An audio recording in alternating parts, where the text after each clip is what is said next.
Vikings. For nearly 3 centuries, they terrorized Europe, pillaging, conquering, killing, and trading. Nothing lasts forever, however, and the fire of the Vikings, who increasingly came up against the fortified castles and armies of the High Middle Ages, was dying out.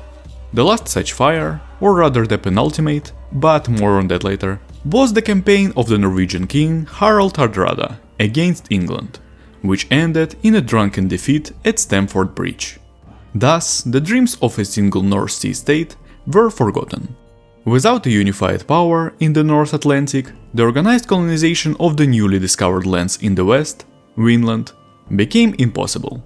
My name is Jacob and I welcome you to the Synthetic History channel, where we talk about events that didn't happen as if they did.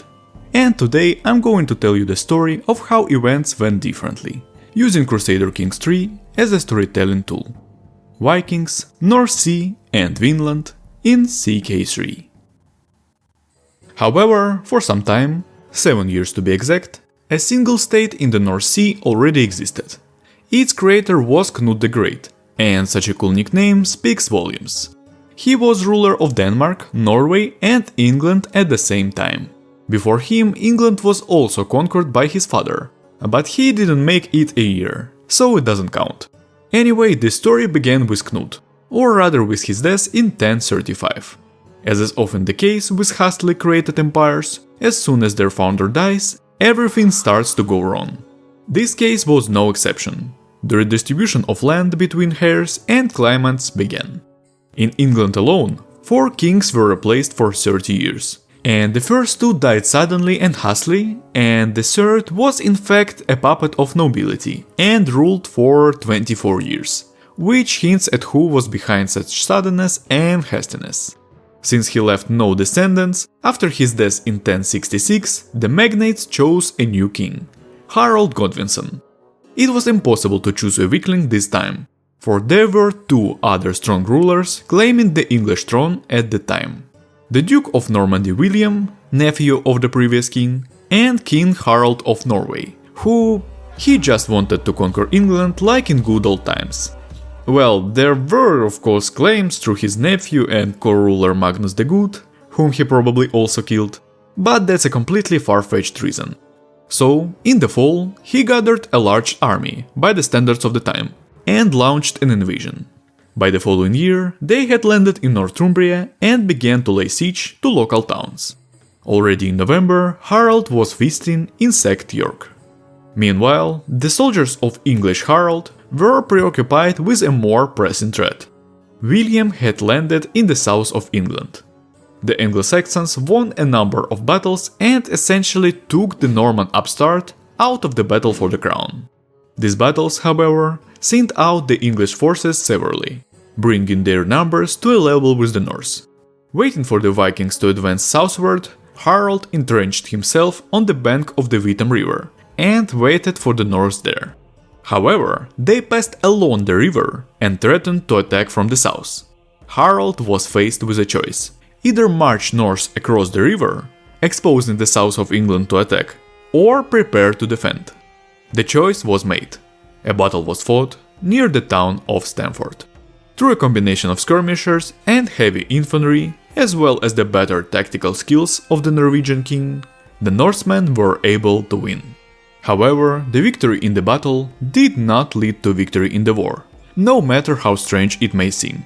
The English king, with most of his army, was able to retreat. And Harald himself, to be honest, does not play a main role in our story. But who does, you ask? And I will answer: King Sven Estridsson of Denmark. As the nephew of that very same Knut, he claimed the lands of his empire, and now it was a perfect situation for him. Harald was busy with the war in England, and his rear, Norway, was open. All this was reinforced by Sven's old grudges. Before his invasion of England, Harald had tried to conquer Denmark. He failed, primarily because he was not supported by the Danish nobility, but he did manage to plunder the Danish coast. So Sven, having the support of the Swedish king and the Norwegian opposition, because of them Harald earned the nickname Hardrada, which can be translated as tyrant, declared war on the latter. From this we can conclude that Harald had managed to mess up a lot of people's lives. He was forced to interrupt his English campaign, and in a hurry to return home, hiring in the army all who came to hand.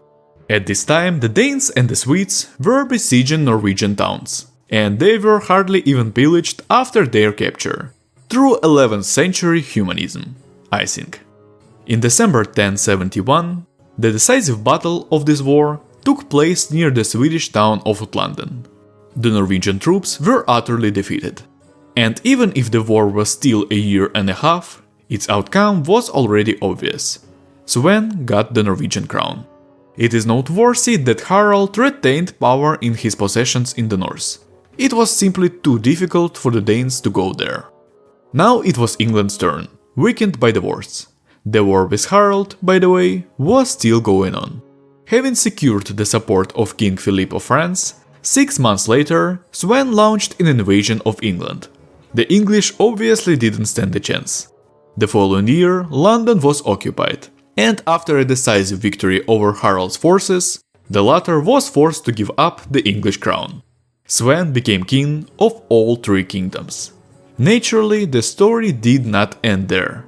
A year later, the English nobility, dissatisfied with the emerging political situation, gathered their forces and rebelled. Philip again agreed to help suppress it. What a nice guy, I would say. The only thing I don't understand is why he wanted to do it. I understand why he agreed to help the first time. Thus, England would have been engulfed in revolts, and that would have stopped its development for a long time yet. Thanks to his support, however, this did not happen. The rebellion was crushed in just 3 years, which is actually pretty quick. Almost all the upper English nobility were stripped of their titles, and the lands they had gained were distributed among Sweyn's many sons. He kept London under his direct rule, and moved royal court there. This was because England was more developed, and its administration was better organized. You know, working tax and court systems, laws, that sort of stuff. Basically, he did the same thing Knut did when he conquered England. But based on Knut's experience, it's obvious that you can't just put your own people in top positions and be comfortable with that. There were 2 problems: the relative strength of England compared to Scandinavia, and the heterogeneity of the elites in the country. They speak different languages, they have different systems of law, some live by the remnants of Roman law, others by the principle of eye for an eye, and who has more respect, who is right, and so on. So Sweyn began the work of creating a unified cultural field, primarily for the elites. And the easiest way to do this was to anglicize, so to speak, the Danish elites. The result was positive. In 10 years, Sweyn managed to unite the Danish and English feudal lords, thus creating an Anglo-Nordic culture. In 1088, he died of wounds sustained in the hunt. In history, he remained the one who laid the foundation for the new state. The feudal lords of all 3 kingdoms choose his son, Eric the Great, as king. A name you understand is a bit of a spoiler. The newly crowned king had the important task of uniting the 3 kingdoms politically. In fact, they were in personal union, which meant a constant risk of disintegration in case of crisis. However, the creation of a unified kingdom required the intervention of the church, and preferably of the Pope, as the king is, after all, God's anointed one. This was how century ago Christian centralization made it possible to create Scandinavian kingdoms out of a whole bunch of small jarls. And the opportunity came when Europe stopped suffering from Viking raids and turned its attention eastward. In 1095, Pope Alexander II announced preparations for the First Crusade to Jerusalem. However, the 2 strongest Catholic states, France and the HRE, were at war with each other and were clearly not going to take part in this Mediterranean movement. And the Church obviously did not want to humiliate itself. That's why Eric offered the Pope a treaty, a major crusade aid in return for recognition of a single crown. The Pope, having no other options, agreed. A year later, the war for the Holy Land began. The king personally led the 20,000-strong army. By the time the Danish troops arrived in Palestine, a battle was already underway, and it was decisive for the rest of the war. Having lost here, Christian forces from different countries risked defeat separately, never having assembled into a united army. So the king rushed to their aid. The northerners, though weary from the sailing and march, turned the tide of the battle. After this victory, the Crusaders outnumbered the Muslims, and in 2 years of siege, the Holy Land was liberated. Eric's nephew Sven became Crusader King of Jerusalem, and 6 months later, in London, the Pope personally crowned Eric High King of the North Sea. The feudal lords had no choice but to recognize the union. The Crusades, by the way, were a great melting pot for the creation of a common language among northerners. Since the army was made up of people from all over the country, they needed to communicate somehow, which led to the mutual integration of languages. Although English was by then already saturated with borrowings from the Norse, especially in northern England, where the Danes were settled. Having solved the state's major problem, Eric turned his eyes westward, across the ocean. As far back as his father's time, a colony had been established on one of the most deceptive geographical names, Greenland. And although in those days Greenland was even warmer than now, with the so-called medieval climate optimum in full swing, which made possible to keep cattle there, the living conditions there were clearly not the best, and the only export commodity was walrus tusk. More interesting was the story of Leif Erikson, who a century earlier had discovered lands southwest of Greenland, Vinland, where everything is cool, vibrant and green. Though there is still debate among historians as to whether it was a land of wine or pasture, the point was clear: it deserved to be developed. His son, Crown Prince Sivert, went there on a reconnaissance expedition, which returned successfully 2 years later. The expedition proved that Vinland, first of all, exists, and second, things were really not half bad there. However, the lack of many necessary resources, such as iron, hindered the creation of a colony, or at least an outpost, and the natives should not be taken off the bill. After all, there were simply more of them there, and the colonists had no advantage in the form of horses or firearms at the time. That meant one thing: there was nothing to do in Vinland without a foothold in Greenland. At the same time, Eric was on a campaign to conquer Iceland. After several successful sieges, the local Jarl submitted. The road to Greenland was now completely under their control. Then it was turned to conquer the de jure lands of Norway belonging to the kingdom. 5 years later, Eric introduced reforms to centralize and increase the power of the king. A portion of taxes, especially from the cities, was now paid directly to the king, bypassing the feudal lords, and vassals were forbidden to fight among themselves. Disgruntled vassals, losing in case of direct rebellion, decided to kill the crown prince, leading the country to a crisis of succession. And they succeeded. In 1110, Sivert was killed. But only one vassal has been proven guilty: Benedict, brother of the king and Duke of York. So the plan of the feudal lords is unproven. On demands to appear in court, he demanded a trial by duel. The old man put up a fight, in which the treasury lost 20 coins and the king was victorious. Nevertheless, Benedict was able to escape to his domain and raised a rebellion, supported by no one, however. The vicinity of Stamford was again a scene of battle 50 years later. With a threefold advantage, Eric defeated the traitor's army. The lands of York passed into the hands of the crown. By the way, there was no crisis of succession, as the conspirators wanted. Eric's new wife Juliana gave him a son, and then another, and another, and another. In short, there were no problems with the heirs. In 1114, Eric, using his old connections, got the approval of the Pope to take over Ireland, divided between two petty kingdoms. The first target was Dublin, inhabited primarily by settlers from Scandinavia, which he successfully conquered. Against the backdrop of these successes, he tried to push through new reforms to strengthen the power of the king, but ran into too much resistance from the feudal lords, so he rolled them back. Only his great-grandson could successfully implement these reforms. We will get to him yet. In 1130, Eric died, and his son Glum was elected king. We will talk about him and the following kings in brief. just listing their achievements.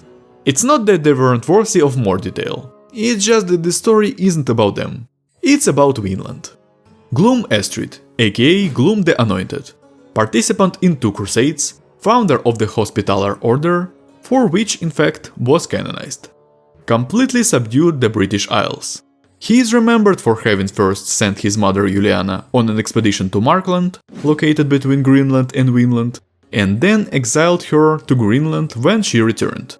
However, historians disagree as to whether he forced her or whether she herself didn't mind. It just sounds ridiculous. Gloom, by the way, sailed to Vinland himself during his living father's reign, and generally did a lot for the development of the West. During his reign, new indigenous people appeared in Greenland, though you can't call them natives. They came there later than Europeans, you know. These people called themselves the Inuit, and they can safely be called the Indo-Europeans of the Arctic, in the sense that through their technical innovations, such as the dog sled, known to many, they began to displace tribes of other cultures. So, Gloom ordered these innovations to be taken over from the Skrellin, as all the western tribes were called. This later helped the people of Greenland a lot. In 1182, his son Ingvar was chosen as the new king. He is remembered as a ruler who completed the integration of Greenland, and also for establishing chartered fairs, events to buy rare and valuable items, farming tools, tableware, furniture, and so on. And also for entertaining events, of course. And the king himself was, so to speak, a fan of drinking. At the turn of the century, he died, and Elfstan the Scholar was elected king. And for the first time in history, not the king of all 4 kingdoms. Yes, each kingdom still had separate elections. It was the last time though, but I will tell you about it later. Some relative became king of Denmark, it doesn't matter. Since then, the flag of the North Sea Kingdom has had 1 Norwegian lion, instead of 3 Danish lions, which I think did him good. The flag, not the lion. Now, this is the same great-grandson I mentioned earlier. By the time of his reign, the king's position had become stable enough for 2 important reforms. First, it was the already voiced absolute power of the king, and second is the elimination of his elections. Now all titles went to the eldest son. That was why that case was the last one. Naturally, Elfstan took back the title of King of Denmark. He also founded universities at Oxford and Cambridge, for which he was nicknamed a scholar. However, this is not the reason we are interested in him. Under him an outpost was first established at Vinland and then became the first permanent colony. This implies that people came there and stayed to live. And while these events are important to us, contemporaries of those would not have shared our joy. For another 100 years, for lack of profit, the colony was kept on royal subsidies to buy the lacking goods. During this time, the need for long ocean voyages spurred the development of shipbuilding. The appearance of new instruments such as the normal compass and astrolabe made navigation much easier, and the decline of fur-bearing animals in Europe made hunting in Vinland profitable, creating a much-needed export commodity. New expeditions showed that the lands south of Vinland were vast and well suited for farming activities. By this point, the medieval climate optimum had ended, giving way to the Little Ice Age, leading to the Great Famine in 1315-17 in Europe. The Greenlandic colonies, faced with a decline in the very greenery that fed their cattle, were forced to either switch to the Inuit way of life or move to Vinland. All these factors favored the development of the colonies in the latter. Their inhabitants were about to settle new lands and fight for supremacy over them with the Skrellings. But that is material for another story. And this story I am going to end here. Leave a comment, like this video and subscribe to the channel to watch similar videos in the future. See you in the next story. Jacob was with you, and with that, I say goodbye.